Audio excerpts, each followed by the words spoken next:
First of all, you don't know me. We're all about that high school drama girl, all about them high school queens. We'll take you for a ride in our comic girl, cheering for the right team. Drama queens, smart girl, rough girl, fashion but you're tough girl. You could sit with us, girl. Drama queens, drama queens, drama queens, drama queens, drama queens. You guys, I loved this episode. I loved it. Yes. Yeah. Same. It was all the things I like. It was basketball, parties, and real witty dialogue. Everybody had some, there was zingers aplenty. There were zingers. There was great banter. We had people actually getting into things. I also love when drama. I love when we start to get vulnerable about like why we're being the way we're being, which is so nice. This was a good one. Tell them what it was, Joy. This one was season 4, episode 3. Good news for people who love bad news. Mm-hmm. Good news for us, I'll tell you what. Yeah, I guess that's fitting. Lucas and Brooke, now broken up, clash at a post-game party, and Haley realizes that Rachel is plotting to seduce Nathan. Meanwhile, Peyton connects with her half-brother-ish, maybe. And Rachel reveals that she knows who is pregnant. Also, Skills takes the court with Ravens basketball team, which is my personal favorite storyline of the episode. Let's get into it. Yeah, we had Mike Harrow and David Strauss write this episode, and they're bros, and I give them shit for some of the stuff that they wrote in earlier seasons because it's very like bro centric. But we also have to understand who they were working for.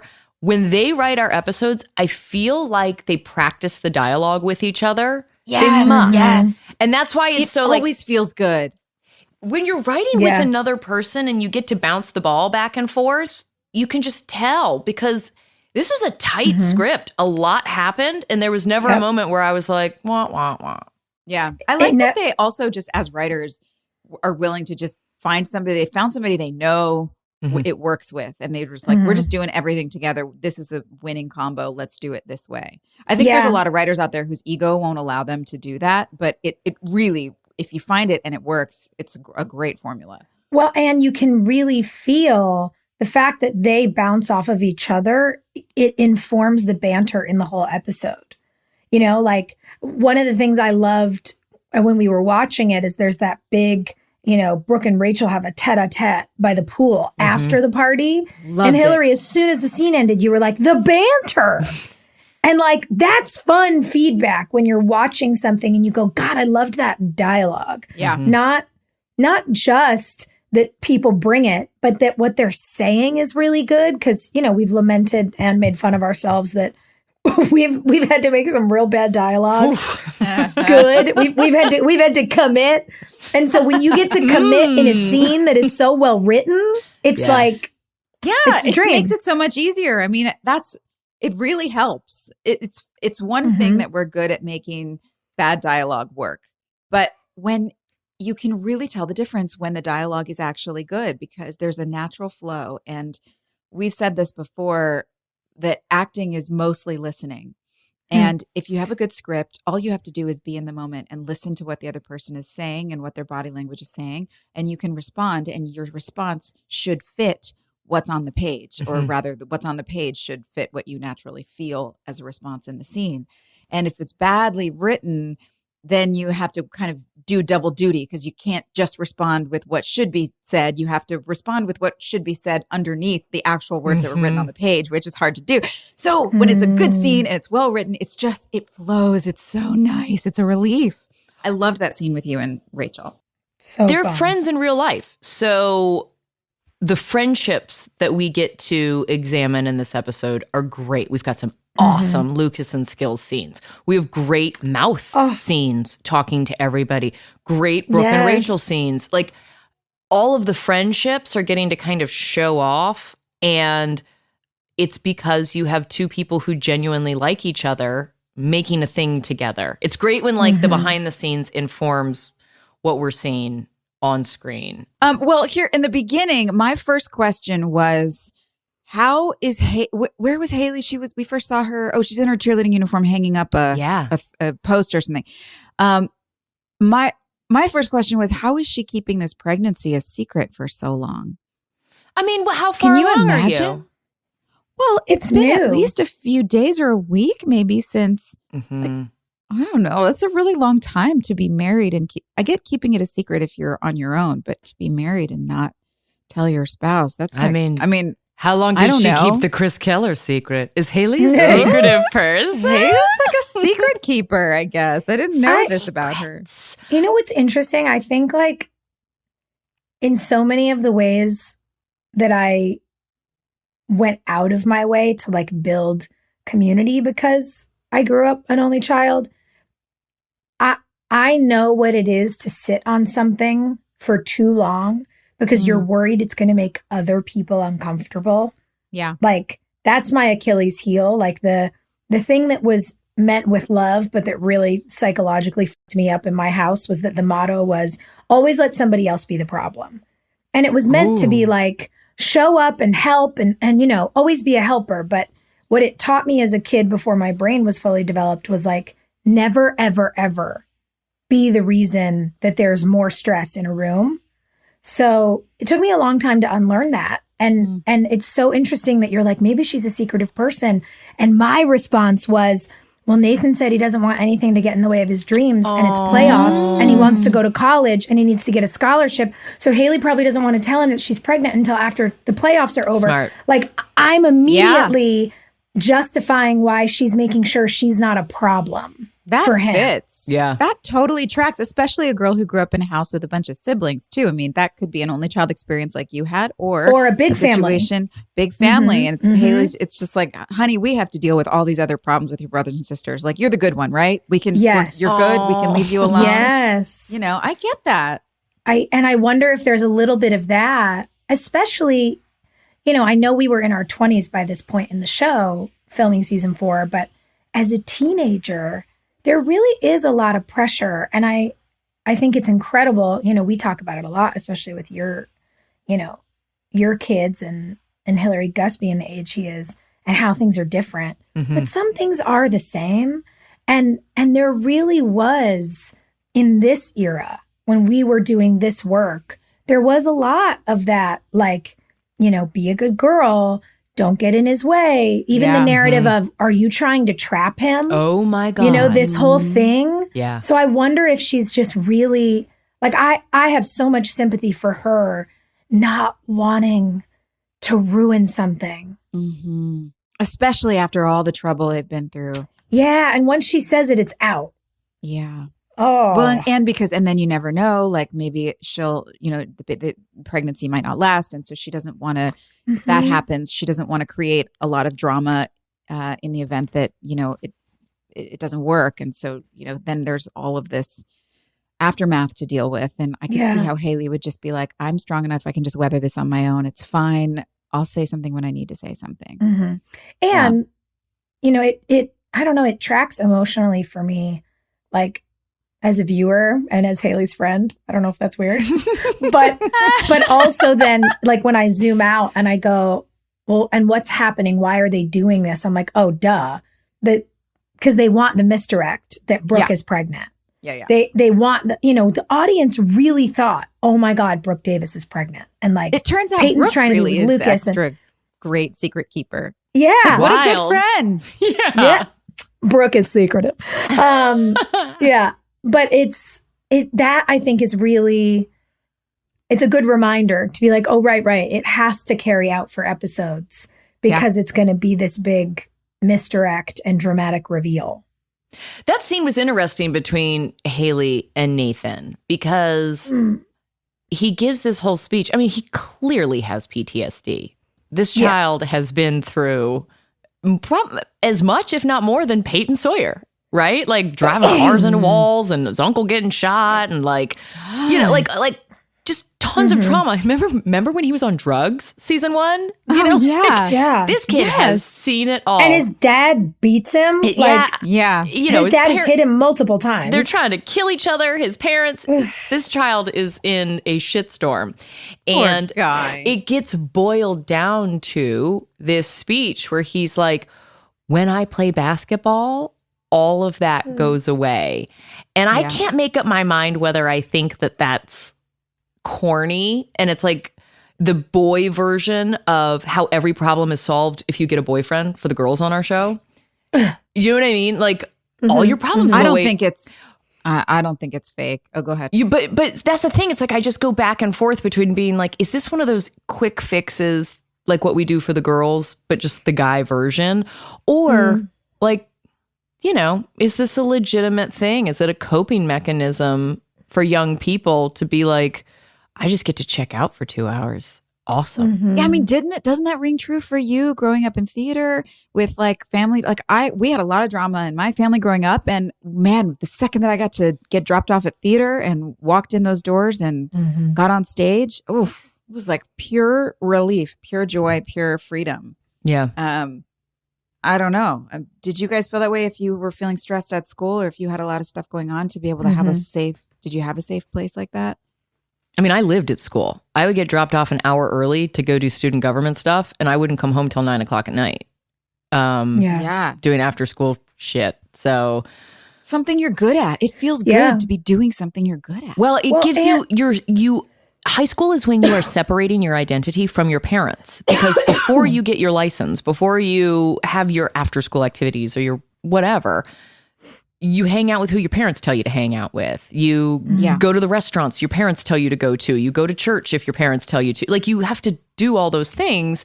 And it's only when you're kind of mobile and you're on your own that you can say, you know what, I'm not going to do that. And I'm going to do this. And so seeing these kids flex that and be like, I'm not getting involved there. I'm going to go create this own little bubble, my own bubble. It's good. That you just made me think of something that I genuinely had not connected those dots about transport before, because for me, growing up in like a blended family in terms of even faith, like I grew up going to mass. My mom was raised Catholic. I grew up going to synagogue for all the Jewish holidays. And it's like one of my favorite things about my family is that there was this breadth of, you can examine all these things, like you can read all of the books. What to you strikes you as true in all of them? Yeah. If you reduce them down. What's the common thread? Yeah. And like that was such an inspiring thing for me as a kid. And it's like, I never thought about the fact that prior to being able to drive, if you didn't get to go and explore a bunch of things just by the, happenstance of like luck, that you might have been curious about something and literally never had the opportunity. And I think about how much I was able to kind of find my own identity because I had all these different places to go. And I wonder, if that's why, the first time I went to sleepaway camp, I was 9 and I came home after 2 weeks and my parents were like so worried that I would just be so homesick and whatever. And this little 9-year-old, I looked at my parents and I said, I loved it. Can I go for the whole summer next year? Yeah. And my mom was like, what? Yeah. She was heartbroken. She was heartbroken. But like in this moment, I'm realizing, oh my God, that's the place I got to go and be an individual all on my own. Like, and it didn't matter that I couldn't drive because I would get on a bus, I would go to camp, and then I would do all of the things all by myself. And I loved it. And it's like, still to this day, people will be like, you were a camp counselor, weren't you? I'm like, yeah. Yes. That's where I found myself. It's like, it's truly where I found myself. And I don't know, I'm having like a completely existential moment of going, wow, I didn't tie like the beauty of that freedom to the reality that I couldn't go anywhere without a ride for another 8 years. Yeah, you don't think about that when you're... I didn't think about that at all. That is wild. Well, it's fun. Kids have to have their little bubbles to find themselves. And, Nathan's finding it on the basketball court. Our other kids are finding it. Skills is finding it, which is Joy. You said it, man. That storyline won the episode. So good. Long overdue. I'm so glad to see Antoine getting his own storyline. Yes. That sequence was great on the basketball court. You really felt like the rush of energy that he was bringing to the court. And I thought our director did a very nice job of showing at the beginning of the game, just sort of the nice, steady traveling shot, watching the guys go back and forth. And then when Skills got on the court, it was like bam, bam, boom, up close. And then they're like tussling. And it was just really exciting. It was gorgeous. And it's really cool, like, to see. I think it's been something that's been so electric for us as viewers watching James play basketball, because he's such a good basketball player.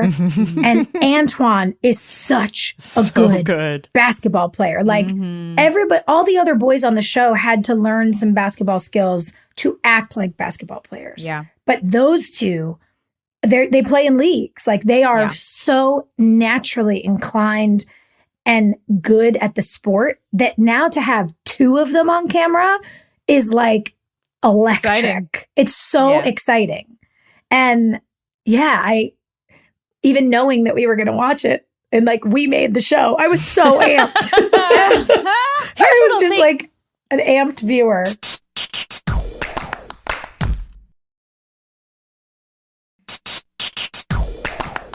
Antoine is a really good actor, and I don't feel like he gets his due, because everyone is assuming that he is just taking what's on the page and like giving it a little bit of polish and like making it funny, right? This episode saw Skills so grounded and calm. And in the scene with Lucas in the bleachers, where he is nervous and he's serious about joining the team, he's so still. And we know Antoine personally. We know that he's like our buddy who is good for a dirty joke, like a really bad internet meme. You know, like Antoine is all jokes and all fun. And he's all energy too. He's always like moving and like. To see him so still. And then he does it again later in the episode. He's really like, he listens. On the river court? Yeah. When Lucas is like, maybe we shouldn't have left. And he says, that's a stupid way to think. And all three of us were like, yay. Yeah. He's just so still in a way that a lot of the rest of us aren't in the episodes. And maybe that's because Antoine was older than we are and had, different experiences. But the way some of us are like, I know I always use my hands and I'm always like a little bit huffy and like a lot of nervous energy. To see someone so still and committed to the material is great. I love that he made Skills that person. And it was also such an amazing sampling of all of Antoine's acting skills, because he shows you that vulnerability. He shows you that stillness. He shows you his prowess as an athlete, and you watch him get all jacked up on that adrenaline and that joy and that success. And then in that moment at the river court, he's able to bring it down, but he brings his humor. We get every kind of flavor of the friend that Skills is. And in an interesting way, it almost feels like it's like it fills in the backstory of the River Court boys with more depth than we've had on an ensemble show for our friends at home. I mean, you've probably heard us talk about this. You get a lot of, oh, well, that happened off camera. Those two went to the mall. Like you remember never that time see it. 7 years ago when this happened? Exactly. Yeah. I've always had a crush on Uncle Cooper. We've never seen him before. It's like all that stuff. And, they fill it that way. And this, like watching this whole episode, every time Skills is on camera, I feel like I'm getting to know all of those boys better. And that's an incredible thing to be able to do as an actor, and such a testament to Antoine that he personalized every word. And so it didn't just feel like a present moment. It also felt like a backstory. Yeah. When he wins beer pong, that was a great transition too. That what a transition. From the basketball going into the net, and then he throws it, and the ball in midair turns into a ping pong ball that is painted like a basketball, and it goes into a cup, and they're playing beer pong at a party. Great. That was a really, really great shot. And I will say, John Asher directed this episode, and John was not much older than us. And like, kind of was everybody's like big frat brother or something. It was the older brother energy. I say this with love, but we're all giggling because like he drove us fucking crazy, but we loved him. It's like that kind of big brother energy where you're going to get teased or whatever. Yeah. And God, I think sometimes we can forget like how creative he was on our show. Mm-hmm. And I know we've talked about this before. Joy, you brought this up recently, that sometimes directors would come on our show and like test things for other shows. Yeah. This is such a testament to what it means to be creative inside the world of a show. Yeah, in the context. Yeah, like He always stayed in context. always in context. And that's something I really admire in anybody in charge. And like, it seems so simple, but to turn a basketball shot into a beer pong shot, like, oh, chef's kiss. Yeah, gorgeous. so much more fun than just like ending the game and then suddenly we're at a party. Yeah. You just have to have fun. Creative nostalgia, give me more. I want it all the time. I love it. I want it. That party. So then we get to the party. Who knew Rachel's house had that backyard? I know, right? Like, whoa. Do you guys remember filming that party? I do. I don't really. I have like I do. visceral memories of like bowls of chips and like I can close my eyes and I'm there with Lee and Matt Barr. I know just Oh, that's so funny. yeah, it's weird which episodes pop like that. Because I had totally forgotten about this episode, to be perfectly I feel honest. like we're entering into the zone where I had in my personal life gotten married and it was very awful and dramatic right from the beginning. So I don't like I feel like the next couple of seasons are all going to be I'm a little lost in memories Brand new of being for on you. set because I was so lost in my own world of drama that I missed a lot of these moments. Well, you also lived on airplanes. Like work, Yeah. you were a machine. You would show up, know your shit, hit that mark, and then have to fly across the country making multiple connections. It was a good party, though. Now, here's my question. It was. Here's my question. On the quad, earlier in the episode, Brooke gives Haley this like whole ass, like, you better pick a side speech, right? and Team Brooke or Team Peyton? just to defend Peyton, there was no tongue. I yelled it at the screen. There's no tongue. You guys are blowing this out of proportion. Brooke doesn't know that. So she is imagining the worst of it, which is what it was the first time. Yes. And Okay. it's really interesting to me that Lucas, I wanted to punch him in this episode. He goes, you broke up with me and didn't give me a real reason.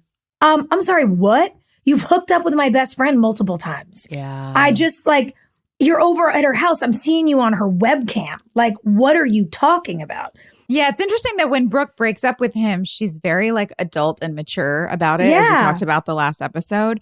But now it's like it's eating at her. It's like, no, actually, I am really pissed about this. Yeah. Now that I don't have to be above board. Yeah. She's like, I did the thing. I had the conversation with you from my highest self, but actually I want to punch you in the face. Yeah. That tracks. I have that sometimes where I'm like, I was too nice. I should have. I didn't say the thing I wanted to say. Seesaw. And now I'm like, I'm walking around my house reliving the argument because I was polite and I really should have called you on this fill in the blank. And I think what's interesting about it is that it's always been played like the Brooke and Peyton conflict, right? I'm stomping across the quad. Nobody wants to be on Team Peyton because their captain's a big whore. It's like, it's all hilarious. I laughed love at this it. episode so much. Brooke never holds back, man. It's Like, so we funny. have All just or been nothing. crying, laughing. It is so funny. It's like some of my favorite brand of Brooke Davis comedy. But watching it now, also, I'm like, wait a second. Here we are being pit against each other. It's all his fault. This dumb boy didn't tell the truth, didn't give a clear explanation, then is telling her, how dare you be mad at me? And it's like, bro, you haven't even actually told me what happened. You're just letting me walk around thinking the worst of everything. And then he has the nerve to say, you didn't fight for me. Hello? Have you been present for the last 2.5 years? You've had to have so many grown-up conversations with him.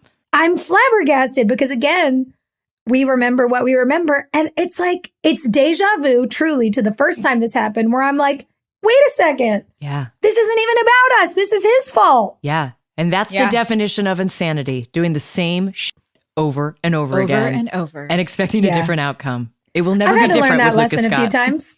Okay, Not with these two. Here's my thing though. For all of Brooke's bluster, she's pissed. Yeah. That would seem to me like the reasonable spot where Haley would look at her friend and be like, oh, you want me to pick sides? You're living in Rachel's house and she is incredibly problematic to me. Are you going to pick a side? And I have that in my notes at the top of the episode, and certainly we get there, but Brooke arrives at that spot on her own. Haley isn't like, hey, reciprocate, Well, which I actually think is better because I don't think Haley's that kind of person. Also, Haley knows Brooke's not living with Rachel for shits and giggles. Brooke doesn't have a house. Yeah. So it's like, where's she going to go? She's a 16-year-old kid who has nowhere to go. Or I guess she's Haley's 18 also now. never been, as far as I can remember, she's never been the kind of person to she doesn't seem to loop people in with problems and try and triangulate. Yeah, she's very compartmentalized with people. Why doesn't Lucas just go to her house? Seriously, to Brooke's point, why is he always at Peyton's house if he's trying to sort out his shit? Haley is now a closer friend to Brooke. Why isn't he at her house? Yeah, it's weird. It's poking the bear, man. Poking the Brooke. It really is. It's very interesting. But as much as I'm having the moment of going, wait a minute, this is all this teenage boy making a mess. Why did they keep pitting the girls against each other? I know, TV drama. The thing I will say that I don't like, that all of it makes sense to me. I'm amused by this, just realizing it's this dipshit. Why were we fighting?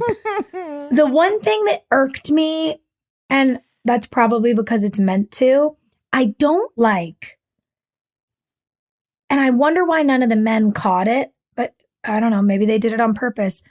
I don't like a boy walking up to a girl at a party who is surrounded by a group of boys and saying, she's all yours. Oh, yeah. I didn't like that. Ooh, gross. I really thought it was gross. It made me feel unsafe. Yeah. Yeah. It made me, even now, I'm like, if I saw a boy say that to a girl, the lesson I would give him about violence against women and consent and women are not property, you don't get to give her away. That really triggered some shit for me. I really did not like that. Yeah. And maybe it's because we're adults now. And I think oh, come on, adults wrote this. Don't do that. But maybe it's because it's supposed to be a boy being gross. I don't know. Yeah, I mean, if everyone knows that he's the protector, he's the guy that gets girls home safe from parties, and he just declares it to everyone, you can have her. I'm done here. Yeah. I don't like it. Yeah, trying to be in the position where don't do that, boys. Any boys listening to our show, be better than that. Well, look at the similarities between what Brooke has been saying to Lucas. Let me in, let me in, let me in. Yeah. And the beautiful scene that Haley has with Nathan. Let me in. I was thinking that. I'm trying so hard not to be a psycho and have my feelings hurt. Can you just tell me what's going on? And the difference in the way the boys respond. Yes. Because Nathan immediately says, wait, that's what you think? Because when people won't let you in, when they won't tell you what's happening, but something's wrong, the natural human assumption is to think, well, they won't tell me because it's me. Mm-hmm. Yeah. And the minute Nathan realizes that Haley is personalizing his distance, his pain, his confusion, he shuts it down. And that was, you guys did such a good job in that scene. He's not playing games with her. He's totally there and present with her. And I loved that. I don't know why he's not sharing with her. I guess they're both keeping secrets, but I don't know why he's not sharing with her all of this trauma that he's going through. I did not like the way he walked up to Rachel at that party. On you the wall sure behind did. her. You took that. Listen, was there a little thing in you? Because you guys played husband and wife for fucking ever. Was there a little thing in you that subconsciously bubbles up when you see something like that? Like, do you feel jealous in real life? I know I get territorial over some people. Yeah. I mean, on the show I do. I never felt that way in real life, but when I'm watching, I'm so invested in these characters that I was like, excuse me, why are you leaning up against a wall right behind Rachel with your arm up and like giving her the impression that you're, I mean, I get it was for a shot. Yeah, let's justify it. But it was on purpose. It was sexy. Yeah. I know it was. All three of us went, oh. Like we all know. jumped back from the screen a little bit. He's never stood like that with me before. Absolutely not. And I do think that feels like a conscious choice on the part of like the director and the actors in the scene to go, we've got to do some things that will create confusion for Rachel. But like, whoa. It wasn't the right move though. I thought that, like, I agree. It was sexy and it was a misdirect, but it was so out of character for Nathan. I mean, yeah. I don't know though. I don't know that it's out of character because Nathan Scott is still Dan Scott's son. Like, he's not an angel. And but we're not exploring that storyline. If we were exploring that storyline of him growing and dealing with the fact that he's married but still like attracted to other girls and doesn't know how to handle it, that's something to explore. Yeah, but my only fear there, Joy, and I get it, and that is such a tendency of mine to be like, well, hold on, what are we really saying? Yeah. People do dumb shit all the time. All the fucking time. They do. I think we have to like, sometimes we want to justify like why someone's doing something. Sometimes people just do things. They don't even realize they're doing it. Like, he might have thought, I'm going to come intimidate her a little bit and be like, hey, like, and stand over her and like, whatever. And then to us as girls, we're like, whoa, that's hot. What are you doing? You know, like, do you know you're being hot right now? Was that your intention? Do you have any idea? Like, what if he's being unintentionally hot? Yeah. We're like, accidentally we're hot. like, sir, put those arms away. Like, this will make sense to you. It's Streetcar Named Desire, right? He's Stanley. Yes. Where it's like, you're coming into my world here. You're pretending to be nice with like my woman and all my woman's friends and stuff. And then you're like flirting with me. And like, there's a weird energy here. It's a very Tennessee Williams vibe. Like James Lafferty is a Tennessee Williams actor. He would be so good in any one of those shows. I mean, I feel like that shot actually was from either Streetcar or A Cat on a Hot Tin Roof or something. Haven't we seen that shot before? 100%. 100%. Yeah, it's being salacious without him laying a hand on her. He doesn't touch her. It feels like a power move. Yes. Which probably is why it flustered us all. In the context of damn power still. Hold on a second. Or are we just all attracted to tall people? I don't know.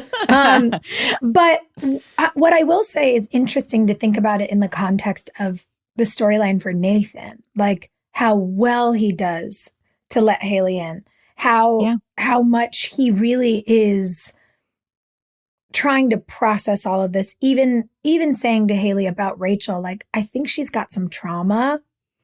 Not that it's our problem, you know, felt like the kind of energy of that scene.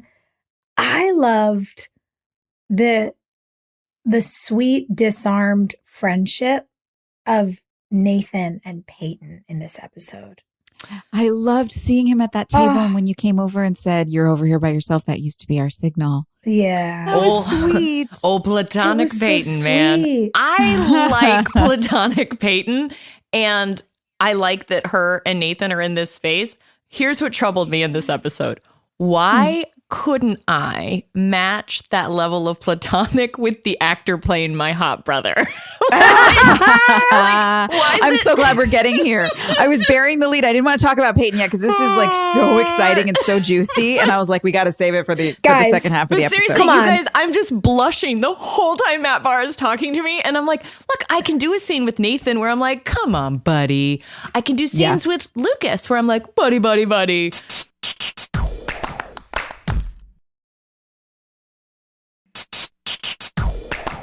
Okay, we got to say the thing, though. We had been working with all these boys for 3.5 years. Yeah. The hot wears off. It wears off fast. The hot wears when off. You, it does. Like, I hate to say it, but everything becomes relative really quickly. Like, if Giselle was your neighbor, you would stop gawking at her eventually. I mean, maybe. Even like, you know, I mean, maybe not her, but you know what I'm saying? Yeah. Like, we got I feel like used I'd sit to them. on my porch with Like, popcorn every day. like James and Chad and all the boys on the basketball team, like, they got to just be these goober boys that we made fun of, and we'd be like, why are you doing that? Like, why are you playing those video games? We did were watch like, them do like tons of dumb shit. Remember when they dared each other to lay on that anthill? oh my God. Like, come on. Those ding-dongs. And like, I say it with love. We loved them, but like, they became just like ew, gross boys. Matt Barr had been around for 48 hours. Yeah. Nobody was used to him. And he stood really, look, Derek was supposed to be creepy. Matt Barr stood so close to you. I was blushing. I wasn't even in the scene. And I was like, I am sweating watching this. I don't know how you did lovely. Like the loveliest person. Yeah. He's the best guy. He was like he was really doing such a nice job of being so friendly and respectful and interested. And yet there was this slow hint of danger. And the danger maybe is what we were attracted to. A guy who's really nice and respectful, but also feels maybe a little dangerous. So you're going to have some fun. So I think that's probably what the energy was, that we were like, oh, this is kind of attractive, but it turned out to be psychotic and not cute. So embarrassed. Well, and that's part of the interesting thing, right? Is when you're playing these misdirects, like Matt finds out he's going to have to be the nightmare of Peyton's life, not actually her brother, you know, this whole creepy thing. But you have to play the brother before the turn. Yeah, you know? We have to believe it. Yeah, like my storyline in this episode, Brooke is not pregnant, but has to behave like she is. Yeah. You know, I had to think like, oh my God, Brooke is going to have Lucas's baby. Everything is going to be awful. I had to go there so that we'd be surprised when we found out it was Haley. Like, you did? Absolutely. Oh, they wanted. I thought you were just being a good friend. I thought you were just like, oh, of course. But fully, like, they were like, everyone has to really think you're pregnant. So I had to play it. Yeah, of course. You know, it's Brooke's being a good friend and is keeping Haley's secret. But as an actor, I was like, I have to pick moments where I'm going to play the scene like I am, so that the audience is real. Like, I don't want anybody to be able to wonder. Yeah. And that's like, it's a weird thing to have. It's like one of the weird things about our jobs, you know? Yeah. I mean, I don't know. We all know where the psycho Derek of it is going. And it's so dark that I'm frankly a little bit nervous to get there. I know. I'm just enjoying your commitment to Peyton being happy for at least like 5 or 6 episodes. Listen, like, Peyton is just even in the drama, you're just like, it's not going to get me down. No, like Brooke is just literally telling Peyton, like, I hope you die in a fire. And Peyton's like, anyway, have you met my hot brother? Just 100%. All smiles. I really loved that too. I loved the like, I mean, God, we're so angry at each other, but all of our banter is hilarious. Yeah, so good. Like everything in this episode between us is so funny. You know, your I love yous kill people. Well, then I love you, Brooke. Okay. It's all just like, but I oh loved God. it. I loved that I loved watching you be happy and vulnerable and excited and just ready for a new chapter in life. It's so depressing that it's like every single thing that's new that comes into Peyton's life turns out to be a big wet blanket or worse. Oh God. I mean, Peyton took him on the death walk of Tree Hill. That's how you know she's like invested, where she's like, do you want to see my friends almost died last week? And do you want to see my mom is buried? And do you want to see my other mom is buried? And do you want to see like, it's so desperate for someone close, someone to know her and see her. And it just would have been better if he wasn't as handsome, so because hot. Peyton's enthusiasm reads as very like Game of Thrones to me. Haven't you guys ever had a hot family member though? No, What? John. No. No. If you met my relatives, no, I'm sure. Listen, if any of you are listening, you're gorgeous, but I have not wanted to kiss you. No, like second cousins or people that you've met later that are, and you're like, wow, this is just too bad. Girl, I turned 18 and I left Virginia, and there was just no turning back. So I bet I have hot family members out there, but no. That's so funny. No, I mean, you I have to get set it. a boundary, but I've totally had that moment. Really? Yeah. It's like, well, you can't help if you're attracted to somebody that's just your body's just like you're suddenly feeling like, oh my God, I'm attracted to this person. And then you got to be like, well, shutting that down right now. Because you're related and you're really attracted to yourself. But it's, you're like, exactly. I guess. and that, you're good looking, just like me. Oh my God. It's not with people that you like that you've known the whole time. No, it's like someone that you meet later who's like a second or third cousin or like a once removed kind of a thing. And you know, I don't know. I can't believe you've never had that experience. Well, listen, like I found out that my great-great-grandfather moved to Washington State after his wife died. And I went on this like mad spiral where I was like, are Jeff and I related? Like, I just like, oh my God. Yeah. I was just like, wait a second. Horrifying. Yeah. Yeah. That's the kind of shit that keeps you up at night and makes you thankful for the internet. Cause we're not. Thank God. But no, hot brother is complicated. Yeah. That would be really hard. I feel like there have been, I feel like there's a movie that I loved that's about this. Yeah, Clueless. Oh, where right. Cher is in love with her stepbrother. Mm-hmm. Stepbrother? That's very close. That's closer than a cousin. But there's no blood. Like, there's no blood. Right. It's like as a teenager, her dad married a woman who had a son in college. Mm-hmm. So that's when they meet in Clueless. And she's like, oh my God, I love Josh. Which obviously they didn't. I love Josh. We're all in love with Paul Jane Rudd. Austen. So like no one is surprised. But that was hilarious in a movie. I don't think Joy, I don't think I could I get figured over it out. I figured out my example. No, you can't get over it. Of course not. My mom had an Uncle Paul. And so he was my like second uncle, great uncle. What do you call those? And he had a ponytail and a beard and he like worked for the government and he had this like hippie wife, Tanya, and he was hot. And he was like, the cool liberal uncle at Christmas and Thanksgiving and stuff. And I just thought they traveled the world. I think they had a sitar player at their wedding or something cool. That is so funny. Uncle Paul. Yeah. Uncle Paul. I get it. I get it. Handsome relative. Can Matt Barr just making me look like a creep. I know. And we saw him recently on our tour and he's still just handsome as ever and so kind and lovely and such a sweet, great person and still working a lot. And we're lucky that we got him on the show. It was so fun to have him on tour with us. Well, yeah, because we haven't seen him. About his work and to hear about his work and to meet his fiance. And like, it was just so lovely. And it's such a wild thing, you know, I know we're doing those tour stops as bonus episodes for y'all, but unfortunately, if you got to do the video stream, you didn't get to see Matt because he wasn't there that night. Oh. But my God, it was so interesting to hear about the way people started really responding to him in public. After that story. It's so sad. It breaks my heart for him because he's such a lovely guy in public. Psycho Derek. I love that he's game for it though. It doesn't really bother him. He's like, hey man, give me my money. I'm nervous to watch this unfold with Peyton though. It's a storyline I wasn't on set for. I heard about it. I remember reading it in the script and being like, whoa, that's going to be really insane. But okay.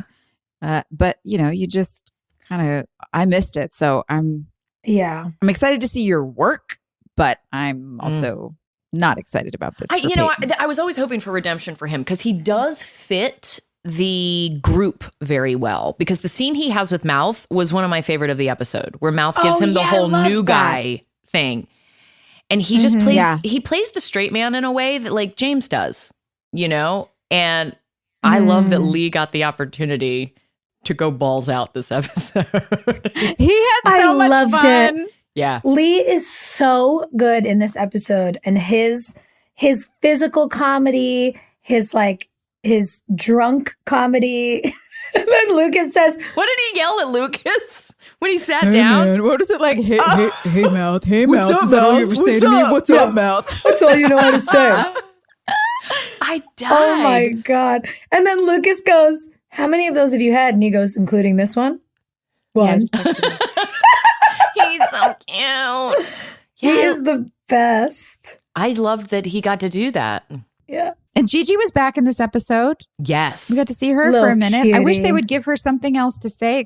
This obsession with like the sweet innocent girl being secretly naughty is really gross. They love And a secret pervert, man. That's their deal. I don't need So to hear overplayed. a 14-year-old girl say she's aroused. Okay? No. No. I would like there to be a line. Yeah, that's It's- pretty gross. But we're fine. Seeing her sweet face makes me happy, and I'm Yeah. really looking forward to seeing her Yeah. storyline develop soon. I just love what she's done with her career. You know, like she starts off being like the yes. one-line zinger at 14 years old on this, big ensemble thing, and then becomes this goddess on Yellowstone. Queen of Yellowstone. Yes. Hey, have you seen her lately with this So haircut? cool. Girl, I saw her on the red carpet the other day with like a black silk dress with like some sheer panels in it, and I was like, Yes. baby, get it.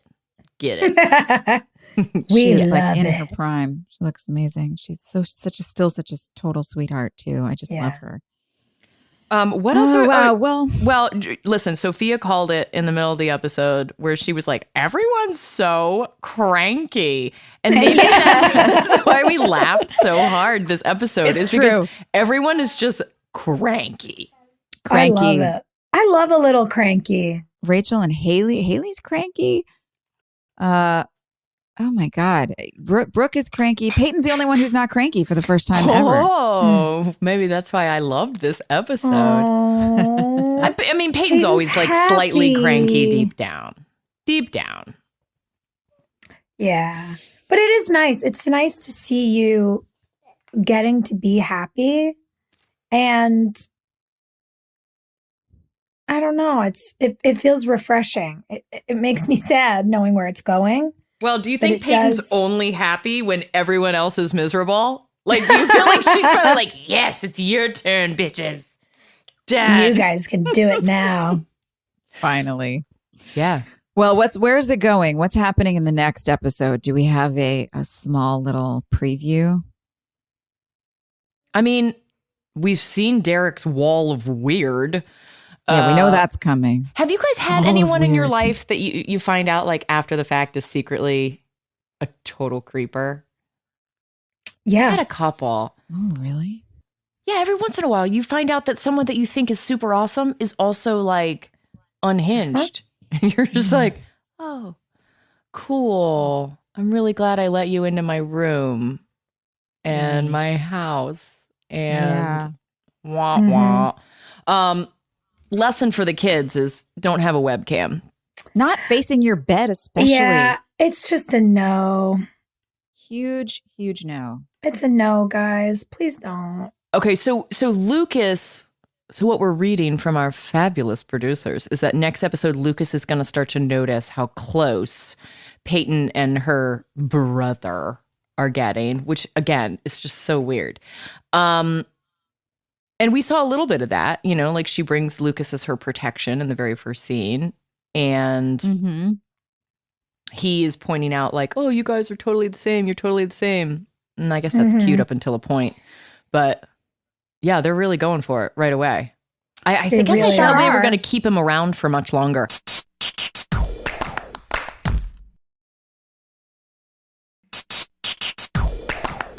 We have a question. Let's answer some questions. Yeah. Okay. Okay. What, is that Birdie? Yeah. Has Grant? They ask if Grant or Jeff have seen the show. I've seen One Tree Hill. I feel like we answer this all the time. Yeah. No. We do. Well, Birdie, no. There is a big running joke around here at Drama Queens that neither my husband nor Hilarie's husband has seen a single episode of our show. And so we've been sort of joking, and now we think maybe it would be hilarious if we started making Grant and Jeffrey watch it and they could do their own podcast. Yeah. Impress us. Tell us what you think. I don't know. We've got a little bit of rivalry in our house because Jeff played, I think, Ben McKenzie's dad in prison on the OC. Like, Jeff was like on the OC for, I don't know, a couple of, hold on, we should Google this. I don't know the specifics. I just know that there are pictures floating around of him in a jumpsuit on the OC. Let's see who he is on that show. And so maybe that rivalry is real. Maybe it has infiltrated itself into my domestic sphere. Jeffrey as Joe Zukowski. Ooh, who's Joe Zukowski on the OC? Who is that? Huh. I don't know. Maybe there's a fan that can fill me in as his wife, as his partner of 13 years. I don't know. Great. Well, all I'm hearing is that you've never seen him on it either, which feels fair. He's got a sick beard. Hold on, I'm finding pictures. His hair's all dark. I would have kissed this guy. I've dated actors, and I don't like watching I don't like them watching my work, and it feels a little uncomfortable watching theirs. Because it just is like, unless it's something they're really proud. Oh, look at this. Oh, look at this. Wait, they're pulling it up on our screen right now. Oh, my God. Yeah, amazing. Who is Sandy? Who's the character Sandy on the OC? All the description I'm seeing is Sandy visited Joe Zukowski in prison. I mean, his prison beard is really a thing. Yeah, I'd kiss that guy for sure. Listen, I'll watch his episodes of the OC if he watches my episodes of One Tree Hill. It's significantly less work on my end. Yeah. It's Adam Brody's dad. No, I can see that. I can totally see that. No. That photo that they just showed us. Sandy is Adam Brody's dad. So I guess Peter Gallagher was going to see Jeff. I don't know. I mean, okay. What a bad guy. Anyway, well, we have another question. Akanksha, I probably said that wrong. Akanksha is asking, besides friendships, what continues to bring you joy from the One Tree Hill experience? Well, this show does, certainly, but I guess that's part of the friendship question. I guess it's the interaction with the fans, right? The people that still come up and tell us like what an impact the show made, or something that our character did or went through that mirrored something they were going through and helped them process it, or even just was a place of comfort for them to go consistently. Those are great stories. I always love to hear that. It makes me happy to know that this show is continuing to have that kind of an impact. I mean, as I have a toddler leaning on me, really pissed I won't buy her another game on the iPad, I like that I've got a record of 6 years where I was cool, goddammit. I was cool. And these kids, like every parent on the planet is like, I was cool once and I had fun once and I wore neat clothes and drove a cool car and it was before you guys were around, and you may not believe me, but I'm awesome. And I have over 100 episodes that I can make these little punk asses sit down and watch. Hey, I was cool, George. That's right. I was cool. That's so funny. Hilarie, Maria was with me the other day when somebody came up and they were like, I love you on Agents of S.H.I.E.L.D. And I said, oh, thank you so much. They walked away and she just looked at me like a fan and was like, you were on Agents of S.H.I.E.L.D.? What? Like, yeah. She's like, isn't that Marvel?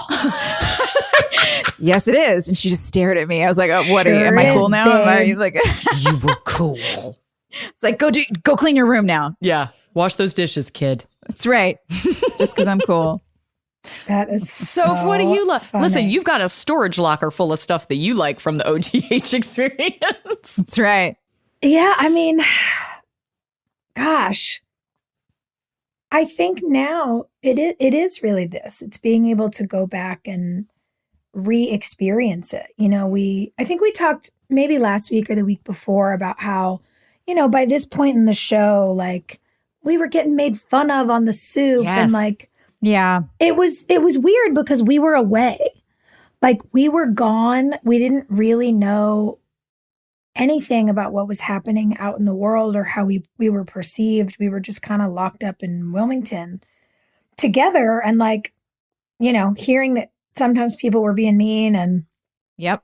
we were all going through pretty confusing things in our personal lives. And it added, I think, to the confusion to be isolated. Mm-hmm. So there's something really amazing about being able to go back and see what it really was together. Mm-hmm. And we're home and we're like, we understand where we stand in the world in a different way than we did when we were kids. And I'm really thankful for that. You know, of course it's cool when we go to the conventions and hear the stories and, you know, we meet, God, I mean, we met so many families on our tour. You know, that young girl we met, that 14-year-old girl whose mom was like, this is Sophia. And I was like, I'm sorry, what? Yeah. Yeah. You know, are you for real? Yeah. Like that's so cool. And they're watching the show together. Like that's all amazing. That is stuff I was more accustomed to. The specialness of those interactions. Being able to do this with you guys for us as individuals has been just like the coolest gift because it really does feel like we get to own this thing we made in a way that we didn't before. Now I understand why the people who come up to us. Now I understand why we might have made such an impact on someone's life for 20 years that, you know, their kids are named Sophia or Joy or Peyton or Brooke. Like I get it in a way that I used to be flattered and now I understand. And that feels really special. Yes, I totally agree. Well, It's guys, cool. thank you for joining us for this great episode. We had so much fun. And next week it's going to get real hairy, real dicey. So we'll get into that. Ooh, Are we spinning a wheel? What are we doing? Oh, shoot. Yeah, let's spin a wheel. we do have a wheel. I forgot. Give me the wheel. What do we got? Most likely to...